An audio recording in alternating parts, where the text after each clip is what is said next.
Baginda Rasulullah menceritakan tentang 3 orang yang masuk dalam gua, lalu kemudian tertutup mulut gua itu dengan batu yang jatuh, mereka tak boleh keluar.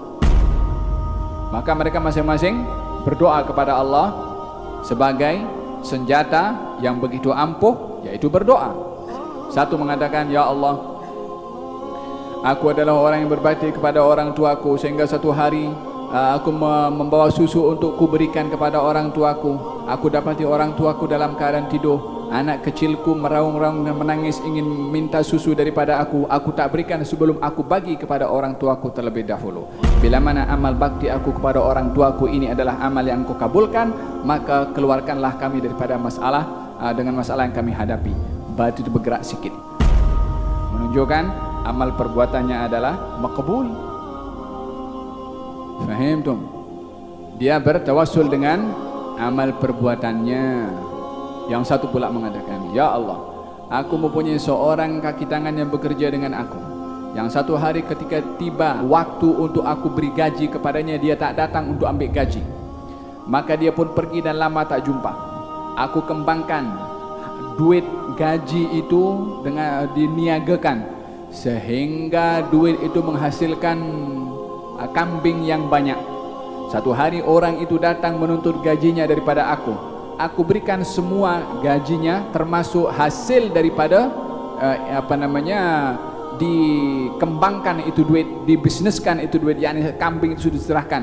Dia tukang gaji itu pun kaki tangan itu pun mengatakan, macam mana aku boleh ambil ini semua? Kali ini adalah harta kamu semua. Walhasil diambil pada akhirnya. Kata orang itu, ya Allah, bila mana amal aku itu memberikan hak orang lain tersebut menjadi amal yang Kau kabulkan, selesaikanlah Kau daripada masalah ini. Batu itu bergerak sikit, belum boleh keluar.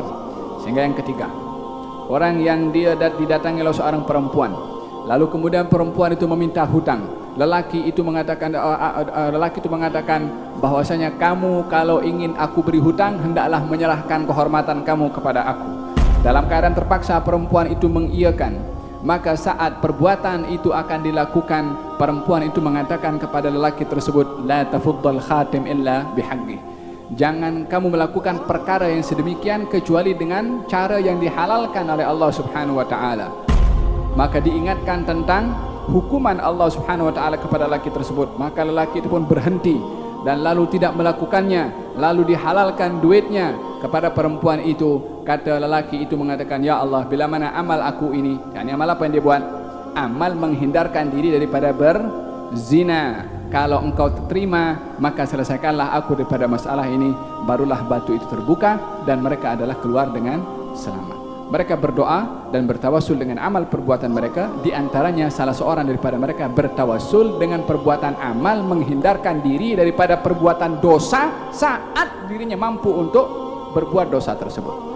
Apakah yang menyebabkan mereka itu orang itu menghindarkan diri pada perbuatan dosa? Imannya. Orang lain tak nampak, orang lain tak tahu. Perbuatan dosa ini, kenapa Allah dalam ayat tadi selalu saya jelaskan, menyeru kepada orang-orang beriman, supaya orang beriman ketika nak buat, motifnya kontrak aku dengan Allah. Ketika untuk menghindarkan diri daripada perbuatan yang dilarang, sebabnya apa? Kontrak aku dengan Allah. Orang nampak, orang tak nampak, tak kisah.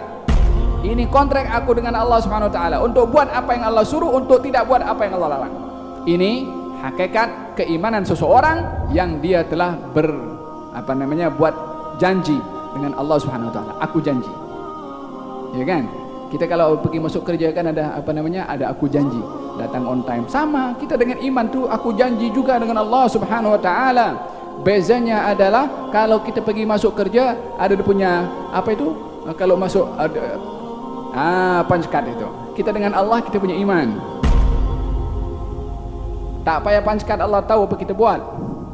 Hanya saja kita ini menghargai pengawasan Allah atau tidak, itu konsep ihsan yang kita diajarkan oleh Nabi, menyembah Allah seakan-akan kita tengok Allah. Kalau kita tak mampu ke peringkat tersebut, yakinlah kalau kita sentiasa dipantau oleh Allah Subhanahu wa taala. Jangan jadi yang ketiga, sudahlah tak sampai kepada maqam musyahadah untuk melihat kebesaran Allah dalam ibadah yang kita lakukan, tidak menghadirkan Allah yang mengawasi kita kepada apa yang kita perbuat, yang kita lakukan. Nak jadi apa?